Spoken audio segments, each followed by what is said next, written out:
சின்னவங்கலேருந்து பெரியவங்க வரையும் எல்லாரும் விரும்பி சாப்பிட்ற காலிஃப்ளவர் பண்ண போகிறோம். இந்த 60 டிஃப்ரெண்ட் ஸ்டைலில் வந்து இருக்குங்க. இது வந்து காலிஃப்ளவரும் ஆனியனும் சேரும்போது டேஸ்ட் வந்து சூப்பராக இருக்குங்க. இதில் வந்து நம்ம வந்து ஒரு பொருள் வந்து ஆட் பண்ணியிருக்கோங்க. அது வந்து யாரும் ஆட் பண்ணாத பொருள் வந்து ஆட் பண்ணியிருக்கோங்க. ஸோ அது பார்க்கணுன்னா நீங்கள் D3 சேனலை சப்ஸ்கிரைப் பண்ணி பாருங்கள். Hi friends, welcome to D3 channel. இன்றைக்கி எல்லாருக்கும் ரொம்ப பிடிச்ச ஒரு டிஷ்ஷு தாங்க பண்ண போகிறோம். இது பிடிக்காதவங்களே இருக்க மாட்டாங்க. சின்னவங்கலேருந்து பெரியவங்க வரை எல்லாத்துக்குமே இந்த டிஷ் வந்து ரொம்ப பிடிக்குங்க. ஸோ காலிஃப்ளவர் 65 தாங்க நம்ம இன்றைக்கி பண்ண போகிறோம். ஒரு டிஃப்ரெண்ட் டேஸ்ட்டில் பண்ணலான்னு பிளான் பண்ணியிருக்கோங்க. ஸோ அதுக்காக நான் ஒரு பெரிய காலிஃப்ளவர் எடுத்திருக்கேங்க. அந்த காலிஃப்ளவர் எடுத்து அதை சின்ன சின்ன பீஸாக வந்து கட் பண்ணி வச்சுருக்கேங்க. இப்போ இதை நம்ம வந்து கொதிக்கிற தண்ணியில் வந்து போட்டுடலாங்க. ஒரு 5 மினிட்ஸ் கொதிக்கிற தண்ணியில் போடலாம். இந்த 65க்கு அடிஷ்னலாக நம்ம வந்து வெங்காயம் போட்டோம்னா இன்னும் டேஸ்ட்டு வந்து சூப்பராக இருக்குங்கிறதுக்காக ஒரு 2 வெங்காயம் எடுத்து அதை இந்த மாதிரி நீளமாக வந்து கட் பண்ணி வச்சுருக்கேங்க. இப்போ வந்து நம்ம காலிஃப்ளவர் வேக வைக்கிறதுக்காக ஒரு பவுலில் வந்து தண்ணி ஊற்றிருக்கேங்க. தண்ணி நல்லா கொதிச்சிருச்சு. இப்போ நம்ம ஆல்ரெடி கட் பண்ணி வச்சுருக்க காலிஃப்ளவரை இதை இப்போ போடலாங்க. பார்த்து போடுங்க, தண்ணி ஆல்ரெடி கொதிக்கிற தண்ணிங்க. ஸோ இதில் வந்து நம்ம வந்து ஒரு 5 மினிட்ஸ் வந்து இந்த கொதிக்கிற தண்ணியிலே வச்சுருக்கலாம். இதை கொஞ்சம் ஃப்ளேம் வந்து ஹை ஃப்ளேம்லேயே வச்சுருங்க. அதாவது 50% வந்து இதில் வந்து குக் ஆகிற மாதிரி இருக்குங்க. ஸோ இப்படி செய்யும் போது வந்து என்ன ஆகுனா காலிஃப்ளவர் வந்து நமக்கு நல்லா கிறிஸ்பியாக கிடைக்குங்க. இப்போ நம்ம வந்து உப்பு போட்டுடலாங்க. உப்பு போட்டோடனே ஒரு 2 மினிட்ஸ் வச்சுட்டு அதை வந்து ஸ்டவ் ஆஃப் பண்ணிடலாம். இப்போ நம்மளுக்கு 5 மினிட்ஸ் ஆயிடுச்சிங்க. காலிஃப்ளவர் வந்து நல்லா வெந்துருச்சிங்க. இப்போ வந்து இதை வந்து நசுக்கி பார்த்தாலே நல்லா வந்திருக்கு பாருங்கள். ஸோ இதில் வந்து இந்த மாதிரி ஃபில்ட்ரு யூஸ் பண்ணி ஃபில்ட்ரு பண்ணிக்கலாங்க. தண்ணி இல்லாமல் பார்த்துக்கோங்க, ஏன்னா காலிஃப்ளவர்லேருந்தே தண்ணி விடுங்க. ஸோ எல்லாத்தையும் ஃபில்ட்ரு பண்ணி எடுத்துடலாம். இப்போ ஒரு பவுலில் வந்து 2 ஸ்பூன் வந்து மைதா மாவு எடுத்துருக்கோங்க. நெக்ஸ்ட்டு நம்ம வீட்டில் இருக்கிற அரிசி மாவுங்க. நார்மலாக நீங்கள் வீட்டில் யூஸ் பண்ணுவீங்களா அந்த அரிசி மாவு வந்து அதுவும் வந்து 2 ஸ்பூன் எடுத்துருக்கேங்க. அதை சலிச்சு எடுத்துக்கோங்க. மாவு வந்து எந்த மாவு எடுத்தாலும் அதை வந்து சலிச்சு யூஸ் பண்ணுறது ரொம்ப நல்லதுங்க. ஏன்னா சம்டைம் வந்து அதில் வண்டு ஏதாவது இருக்கும். ஸோ கடையில் வாங்கின மாவாக இருந்தாலுமே ஜஸ்ட்டு வந்து நீங்கள் சலிச்சுட்டு யூஸ் பண்ணுங்கள். அதுதான் வந்து ஹெல்த் வைஸாகவும் நமக்கு ரொம்ப நல்லதுங்க. ஸோ இதை நம்ம சலிச்சுக்கலாம். ஸோ இப்போ வந்து 2 ஸ்பூன் வந்து கடலை மாவு எடுத்துக்கலாங்க. அதே வந்து நம்ம இந்த பவுலில் போட்டுடலாம். அதாவது 2 ஸ்பூன் வந்து மைதா மாவு, 2 ஸ்பூன் அரிசி மாவு, 2 ஸ்பூன் வந்து கடலை மாவுங்க.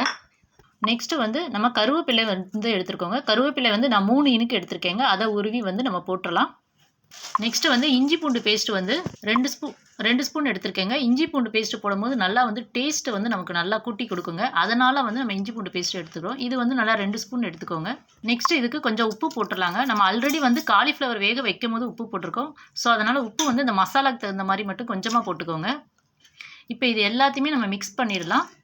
இதோட காரத்துக்காக சில்லி பவுடரை ஆட் பண்ணலாங்க. இப்போ சில்லி பவுடர் வந்து 1 ஸ்பூன் போட்டிருக்கேங்க. உங்களுக்கு காரம் எப்படியோ அதுக்கு தகுந்த மாதிரி போட்டுக்கோங்க.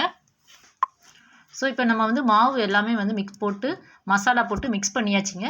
இது வந்து ரொம்ப தண்ணியாக எடுத்துக்காதீங்க, கொஞ்சம் கட்டியாக எடுத்துக்கோங்க. ஏன்னா காலிஃப்ளவர்லேருந்து ஆல்ரெடி வந்து தண்ணி வந்து விடுங்க. ஸோ அதனால் கொஞ்சம் கெட்டியாக எடுத்துக்கோங்க. ஸோ நம்ம மாவு பசைஞ்சு வச்சாச்சு. இப்போ இதில் வந்து சோம்பு ஜீரகம் போடலாங்க. 2 சேர்ந்து நான் 1 ஸ்பூன் வந்து போடுறேங்க. இது வந்து 2 சேர்ந்து நம்ம வந்து 1 ஸ்பூன் போட்டுடலாங்க. இந்த சோம்பு ஜீரகம் போடும்போது வந்து நமக்கு டேஸ்ட் வந்து சூப்பராக இருக்குங்க. அது எண்ணெயில் பொரிஞ்சு வரும்போது. ஸோ அதனால் வந்து இது 2 சேர்ந்து நான் 1 ஸ்பூன் போட்டிருக்கேங்க. அதாவது 1 2 வந்து மிக்சியில் வந்து அடித்து போட்டுக்கோங்க. இப்போ நம்ம வந்து கட் பண்ணி வச்சுருக்க ஆனியன் வந்து போட்டுடலாங்க. இந்த ஆனியனும் காலிஃப்ளவரும் சேரும்போது வந்து நமக்கு டேஸ்ட் வந்து சூப்பராக இருக்குங்க. இன்னொன்று வந்து ஆனியன் வந்து எண்ணெயில் ஃப்ரை பண்ணும்போது நல்லா டேஸ்ட் வந்து நல்லாயிருக்கும். ஸோ அதனால் வந்து இது 2 நம்ம சேர்ந்து செய்கிறோங்க. இப்போ காலிஃப்ளவர் ஃபில்ட்ரு பண்ணி எடுத்தாச்சிங்க. இப்போ இதை வந்து உள்ளே போட்டுடலாம். நல்லா தண்ணியெல்லாம் நல்லா ஃபில்ட்ரு பண்ணி போடுங்க.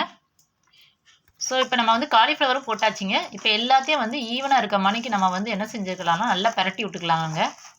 போட்ட மசாலா வந்து ஆல்ரெடி நம்ம பரட்டி தான் வச்சுருக்கோம். ஸோ அந்த மாவு இதோட வந்து நமக்கு எடுத்துருக்க காலிஃப்ளவரும் ஆனியனும் நல்லா பரட்டி விட்டுக்கலாம். இப்போ நம்ம மசாலாலாம் போட்டு நல்லா பரட்டியாச்சுங்க. இதை வந்து ஒரு 1/2 அன் ஹவர் கழித்து வந்து நம்ம போடலாங்க. இந்த 1/2 அன் ஹவர் டயத்தில் வந்து என்ன ஆகும்னா நம்ம மசாலாலாம் நல்லா வந்து ஊறி நமக்கு வந்து டேஸ்ட் வந்து சூப்பராக இருக்குங்க. எந்த 65 போட்டாலுமே வந்து பரட்டின உடனே போடாதீங்க. அதை ஒரு 1/2 அன் ஹவர் கழித்து போட்டிங்கன்னா மசாலா ஊறி நமக்கு வந்து நல்ல மசாலாலாம் இறங்கியிருக்கும். அப்போ டேஸ்ட்டு வந்து சூப்பராக இருக்குங்க. இப்போ வந்து 1/2 அன் ஹவர் ஆயிடுச்சிங்க.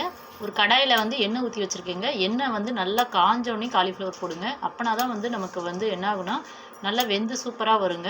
இதுதான் ரொம்ப வந்து முக்கியங்க. எண்ணெய் காயறதுக்கு முன்னாடி போட்டாதீங்க. எண்ணெய் நல்லா காஞ்ச பிறகு போடலாம். இப்போ நம்ம வந்து ஆல்ரெடி மிக்ஸ் பண்ணி வச்சுருக்கிறத கொஞ்சம் கொஞ்சமாக போடலாம். போடும்போது பார்த்து போடுங்க, கையில் படாமல். இதில் வந்து எண்ணெயில் வந்து நல்லா புகை வந்த பிறகு வந்து காலிஃப்ளவரை போடுங்க. இதுதாங்க இதில் ரொம்ப முக்கியம். இப்போ வந்து ஒரு சைடு வந்து வெந்துருச்சுங்க. வெந்த பிறகு நம்ம திருப்பி விட்டுறலாம். நல்லா வெந்ததுக்கு அப்புறம் திருப்பி போடுங்க. நம்ம எல்லா காலிஃப்ளவரையும் போட்டு எடுத்தாச்சுங்க. எவ்வளோ சூப்பராக வந்திருக்கு பாருங்கள். இப்போ யூஸ்வலாக நம்ம வந்து 65 பண்ணுறதோட இதோட டேஸ்ட் வந்து சூப்பராக இருக்குங்க. ஸோ இந்த மாதிரி ஒரு தடவை வந்து ட்ரை பண்ணி பாருங்கள். அந்த டேஸ்ட் வந்து உங்களுக்கு ரொம்ப பிடிக்குங்க. அடுத்து வந்து நீங்கள் மறுபடியும் இந்த மாதிரியே தாங்க செய்வீங்க. அவ்வளோ டேஸ்ட்டாக இருக்குங்க. நாங்கள் போடுற வீடியோலாம் உங்களுக்கு பிடிச்சிருந்தா லைக் பண்ணுங்கள். உங்கள் ஃப்ரெண்ட்ஸ் அண்ட் ரிலேட்டிவ்க்கு ஷேர் பண்ணுங்கள்.